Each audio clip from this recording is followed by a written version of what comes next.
इसके पहले मैं आज की चर्चा प्रारंभ करूं, आपको बता दूं कि अब मैं ज़्यादा ऊर्जावान महसूस करता हूं। I feel more energetic. और मैं प्रातःकालीन और सांध्यकालीन मिला करके 90 मिनट वॉकिंग करता हूं और 30 मिनट्स मॉर्निंग एक्सरसाइज करता हूं। Today I will talk about lapse rate of temperature. आज मैं आप लोगों के समक्ष तापमान के पतन दर पर चर्चा करूंगा। Lapse rate of temperature simply means change of temperature in the atmosphere either with increase in height और डिक्रीज इन हाइट। अर्थात वायुमंडल में ऊपर जाने पर या नीचे आने पर हवा के तापमान के बढ़ने या कम होने अर्थात परिवर्तन के दर को हम लैप्स रेट ऑफ टेम्परेचर या तापमान पतन दर कहते हैं। अब ये लैप्स रेट ऑफ टेम्परेचर कितने तरह का होता है? एक तो नॉर्मल लैप्स रेट होता है जिसे हम इन्वायरमेंटल लैप्स रेट भी कहते हैं या ज्योग्राफिकल लैप्स रेट भी कहते हैं, और दूसरा होता है एडियाबेटिक लैप्स रेट। दोनों में अंतर यह है कि नॉर्मल लैप्स रेट में हम हवा के गति को, ऊपर जाने की गति या नीचे उतरने की गति को ध्यान में नहीं रखते हैं, बल्कि विभिन्न ऊंचाइयों पर लिए गए तापमान के आधार पर हम नॉर्मल लैप्स रेट का परिकलन करते हैं। लेकिन एडियाबेटिक लैप्स रेट में हवा के या तो ऊपर उठने या नीचे उतरने के कारण जो तापमान में परिवर्तन होता है उसको एडियाबेटिक लैप्स रेट या एडियाबेटिक चेंज ऑफ टेम्परेचर कहते हैं। सामान्य रूप में नॉर्मल लैप्स रेट जो है समुद्र तल से वायुमंडल में ऊपर जाने पर प्रति 1000 मीटर पर 6.5 डिग्री सेंटीग्रेड तापमान कम हो जाता है। इसे हम नॉर्मल लैप्स रेट या इन्वायरमेंटल लैप्स रेट कहते हैं। ये परिकलित कैसे होता है? ये 45 डिग्री नॉर्थ लैटिट्यूड पर ट्रोपोपास यानी ट्रोपोस्फीयर के सबसे ऊपरी सीमा पर तापमान के आधार पर इसका परिकलन किया जाता है। ये औसत होता है, ये घटता है और बढ़ता रहता है, ये स्थायी नहीं होता है।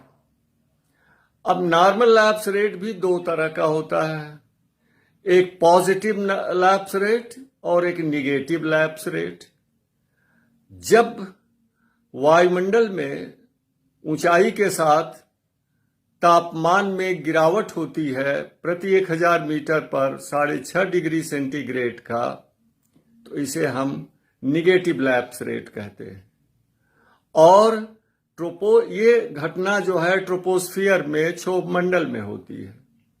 लेकिन क्षोभ मंडल के ऊपर जब हम स्ट्रेटोस्फियर में जाते हैं, मेसोस्फियर में जाते हैं, तो कभी कभी ऊंचाई के साथ, जैसे स्ट्रेटोस्फियर में ऊंचाई के साथ तापमान में वृद्धि होती है। इन्वर्जन ऑफ टेम्परेचर की स्थिति में इसे हम पॉजिटिव नॉर्मल लैप्स रेट कहते हैं। अब हम आते हैं adiabatic lapse rate of temperature पर। कोई एक निश्चित हवा का पार्सल जब ऊपर उठता है तो हवा फैलती है, जिससे उसका घनत्व कम होता है, यानी हवा विरल होती जाती है, जिस कारण उसके तापमान के ऊपर जाने पर कम होने की रफ्तार नॉर्मल लैप्स रेट से ज्यादा हो जाती है। तो यानी हवा में गति और हवा में फैलाव, ये दो तरह की गति हुई, इसीलिए इसको एडियाबेटिक रेट ऑफ टेम्परेचर कहते हैं। यह है प्रति 1000 मीटर पर 10 डिग्री सेंटीग्रेड के दर से यह तापमान बढ़ जाता है। और जैसे जैसे हवा ऊपर उठती जाती है उसमें संघनन की स्थिति बनती जाती है, और जब किसी निश्चित ऊंचाई पर पहुंचने के बाद वायु में स्थित नमी जो है, आर्द्रता जो है, वो सापेक्ष जो रिलेटिव ह्यूमिडिटी सापेक्षिक आर्द्रता 100% हो जाती है।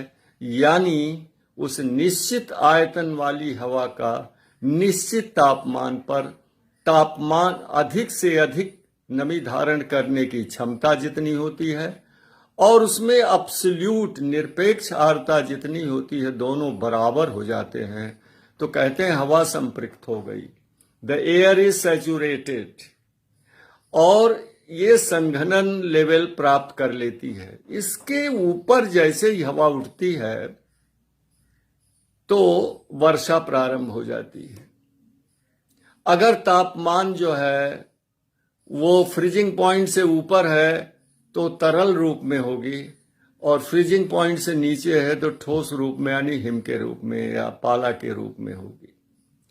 तो जब संघनन की प्राप्ति के बाद हवा फिर भी ऊपर उठती है तो उसके तापमान के घटने की रफ्तार गति कम हो जाती है। अब सवाल उठता है क्यों?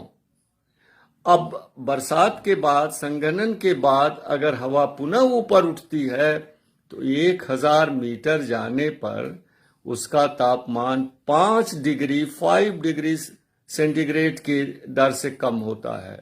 यानी जो नॉर्मल एडियाबेटिक रेट था वो 10 डिग्री का था, ये घट के आधा हो गया 5 डिग्री सेंटीग्रेड। क्यों ऐसा हुआ? कि जल वाष्प के रूप में जो लेटेंट हीट, गुप्त उष्मा छिपी हुई थी, संघनन के बाद वो मुक्त हो जाती है और हवा में मिल जाती है। अर्थात अब हवा के आसपास का तापमान ज्यादा हो जाता है। अब उसके बीच से वो हवा ऊपर उठती है तो निश्चय ही उसके तापमान के घटने की रफ्तार कम हो जाएगी। वो उसी तरह से है जैसे शीत ऋतु में जब आप कप में चाय रखते हैं तो जल्दी ठंडी होती है, लेकिन इस समय जैसे सितंबर का महीना चल रहा है या जून का गर्मी की ऋतु होती है तो आपके प्याली की चाय धीरे धीरे ठंडी होती है, क्योंकि अगल बगल का तापमान ज्यादा है। तो इस तरह से संघनन के बाद जब हवा ऊपर उठती है और उसके तापमान में गिरावट जो होती है उसको कहते हैं मॉइस्ट एडियाबेटिक रेट, आर्द्र एडियाबेटिक रेट ऑफ टेम्परेचर। अब जब हवा निश्चित ऊंचाई पर किसी पर्वतीय अवरोध के बाद, निश्चित ऊंचाई के बाद नीचे उतरती है तो पुनः उसका तापमान बढ़ने लगता है। किस दर से? प्रति 1000 मीटर पर 10 डिग्री सेंटीग्रेड। इसे ड्राई एडियाबेटिक रेट कहते हैं, शुष्क एडियाबेटिक ताप पतन दर कहते हैं। और इसी ड्राई एडियाबेटिक रेट और moist adiabatic rate of temperature पर ही निर्भर करता है कि वर्षा होगी कि नहीं होगी।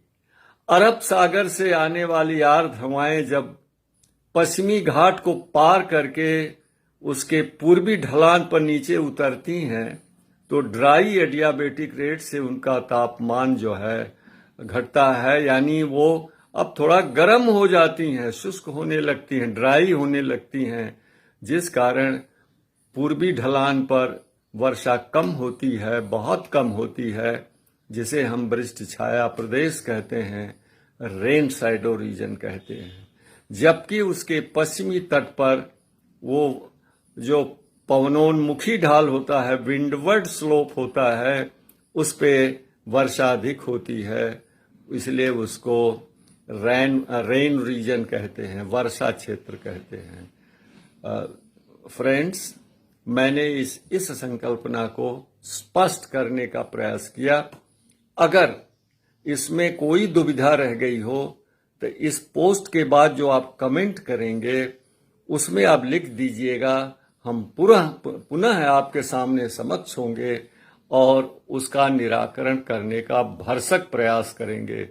धन्यवाद। Thank you very much for giving patient hearing and listening to my statement on lapse rate of air temperature. Thank you again.